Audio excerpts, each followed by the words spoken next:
Well, the Nintendo Switch 2 is officially out, has been out since June 5th, and, well, it's had an interesting launch.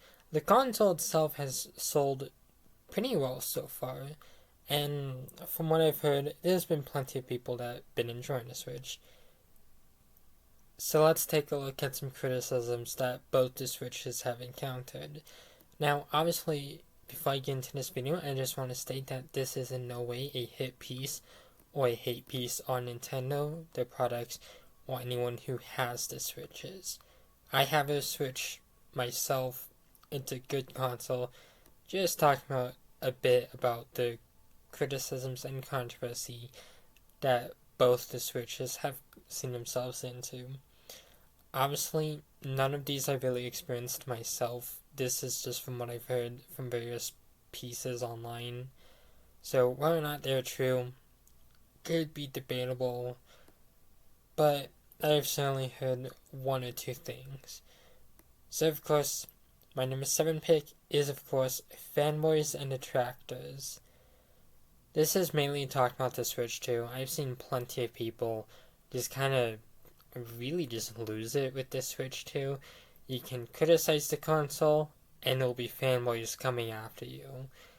But you can also like the console, and then you'll have people who basically act like you just support everything Nintendo has done. Most of this has come from the pricing of the console and, how many games on it. I'll get into this later, but again, just because people buy Nintendo products doesn't mean that they directly support everything Nintendo does, and these people kind of forget to realize that. Next up, you of course have receipts being stapled onto the Switch 2 box. This one I've heard originally from a server I was in, but I later found an IGN article and a few other articles talking about this, and apparently there's been receipts stapled onto Switch cases, and from what I've heard, this can kind of damage the screen, which honestly is kind of a scary thought, because imagine paying 450 plus for a brand new console, and keep in mind it's already difficult to obtain, only to have the screen get scratched up because of incompetence. Yeah, not the funnest thing. Next up, we of course have underpowered consoles. Now, this has been a criticism of Nintendo consoles for quite a bit, but this has recently come up quite a bit when it comes to the Switch and a few of its games. Stuff like Pokemon Scarlet and Violet and Skyrim come to mind as proof that the Switch was kind of underpowered. Now, the Switch 2, from what I've heard, is a bit more powerful than the PS4, which is good. It also does bring some concern with stuff like Final Fantasy 7 and Cyberpunk coming to the console. As the question is if these consoles can really run these games well. Obviously, time will tell. So, obviously, let's move on to the number 4 pick, and that is, of course, Joy-Con drift and bad controllers. This was something that mainly affected the first Switch. Haven't really heard anything about Joy-Con drift with the Switch 2, but the original Switch did have issues with its controllers. I never had issues with the Joy-Cons, but I've had issues in regards for the controllers, as the thumbsticks eventually would drift or just straight up become unusable. And this isn't a controller I've used a lot, so it kind of sucks paying $60 for a controller that just can eventually go defective.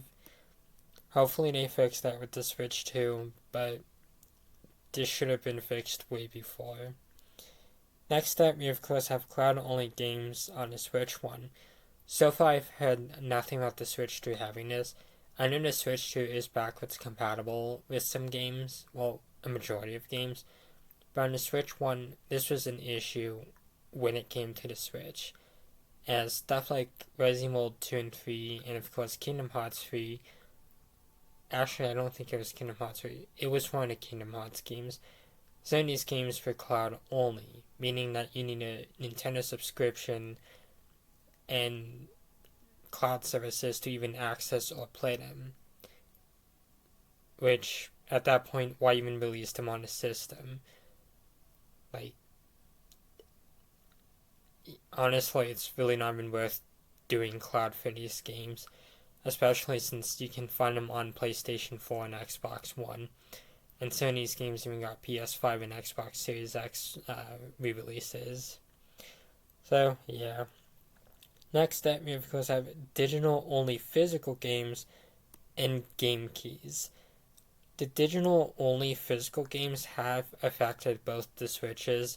I've seen this with a few games like Resident Evil 1, where Resident Evil 0 is on cartridge, but 1 is the download. GTA, the definitive edition, requires a download. Same with a few other games. Now, this was kind of combated with the Switch too, as some games are on key cards, and from my understanding, they can be ported to other Switches without any issues. But there's been some criticism with some games only being on key cards, as well, they're still being sold as physical games, or there's still some games that are still really being sold as digital physical games, which has drawn ire with some of the community. And next up, we of course have the price of the Switch 2 and $80 games.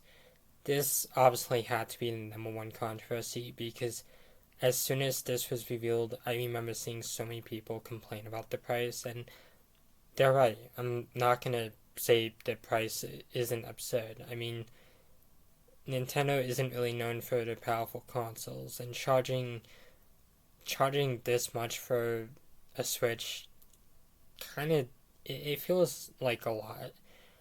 And $80 games, that's definitely a shocker, especially with Xbox announcing that the Outer Worlds 2 is going to be $80. And this causes some concern for stuff like Call of Duty and future games like Grand Theft Auto 6.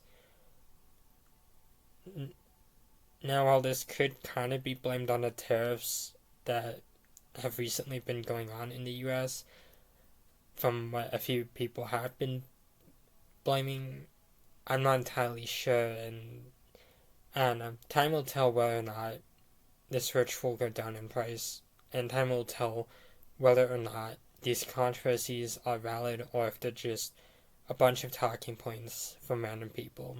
But other than that, that's all I really have to say for today, so thank you all for watching, and have a wonderful night.